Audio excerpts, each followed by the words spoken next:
I just have a few, perhaps a little more parochial questions. And Ms. MacGregor, you and I spoke about some of this earlier, but we have a very unique relationship between Alaska tribes and the federal government following the Alaska Native Claims Settlement Act. Because of ANCSA, as you know, there's almost no Indian country or reservation land in the state. We are now approaching the 50th anniversary of ANCSA's enactment, but many of the commitments that were made by that law are yet to see fruition. So I just need to know that you will continue to work with us to ensure that the federal government's commitments to Alaska Natives under ANCSA are met. Absolutely, Senator, and we have a consultation process in place at the department when it comes to ANCSA corporations, and we are implementing that. Well, I appreciate that, because as we hear far too often, there are many back home who feel that consultation is seemingly a check-the-box exercise, and it needs to be meaningful consultation. Some agencies are better than others, but again, seeking your commitment to ensure that it is true and meaningful consultation. I mentioned the public land orders. Section 17D of ANCSA gave the Secretary of the Interior the authority to withdraw lands for further study and reclassify them for use in the public interest. It was smart at the time when the selections were being made. The problem is that now, some 50 years later, much of this land remains withdrawn and has yet to be reclassified.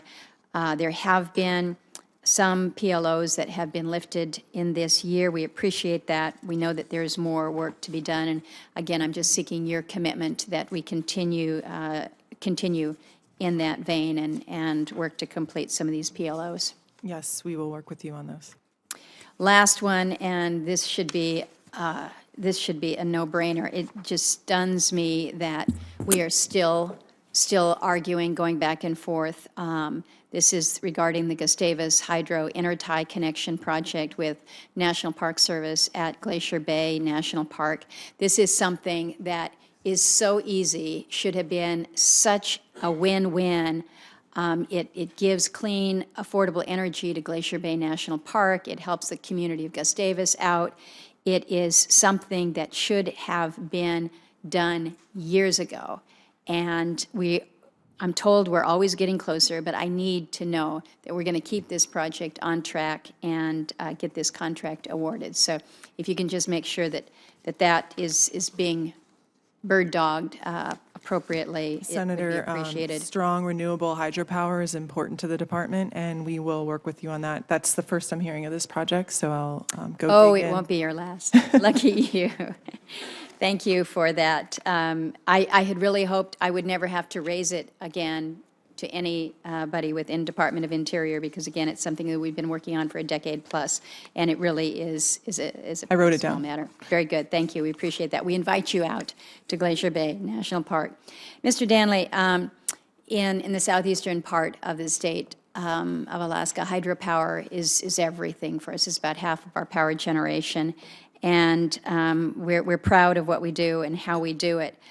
As I look, though, and as we have conversations about the role that hydropower plays, it continues to amaze me that we are in this process that approvals for issuing either new licenses or relicensing existing dams can take over a decade, can cost tens of millions of dollars. We've received testimony here in the committee that obtaining a license renewable routinely exceeds $20 million per license, with some proceedings topping $50 million. And again, these are renewals.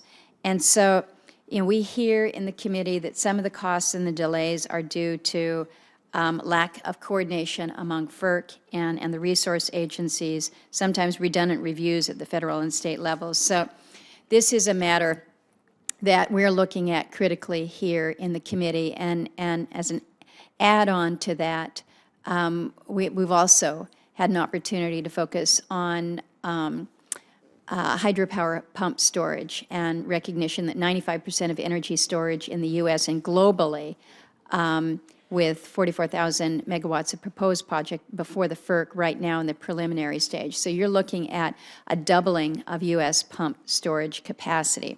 So as we're looking to what we can be doing to make this process a better process and FERC's role in it, I would ask that you consider, and perhaps you have some impressions that you'd like to share with me right now about how the hydropower licensing process can be improved and whether or not you think the hydropower and the pump storage projects are being properly valued and fairly compensated for the grid reliability services that they provide. Thank you for the question, Senator. One of the most important functions we have is permitting infrastructure of various types. This includes the Section 1 responsibilities for hydro.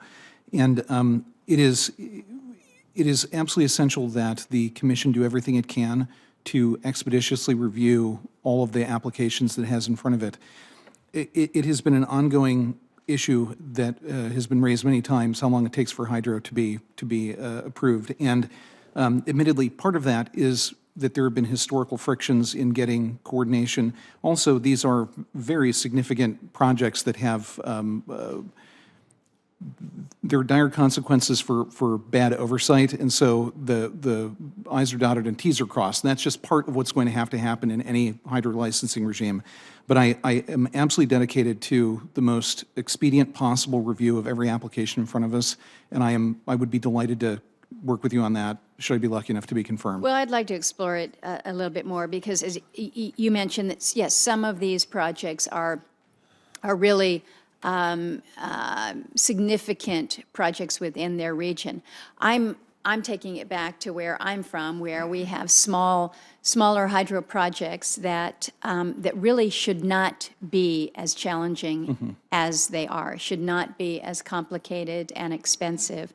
And so how we can work to address that, I think, is a challenge for all of us. Coordination with the agencies is something that it just makes good common sense to do it. So know that that is an area of keen interest of mine, that and what we're doing to help facilitate the hydro pump storage as well.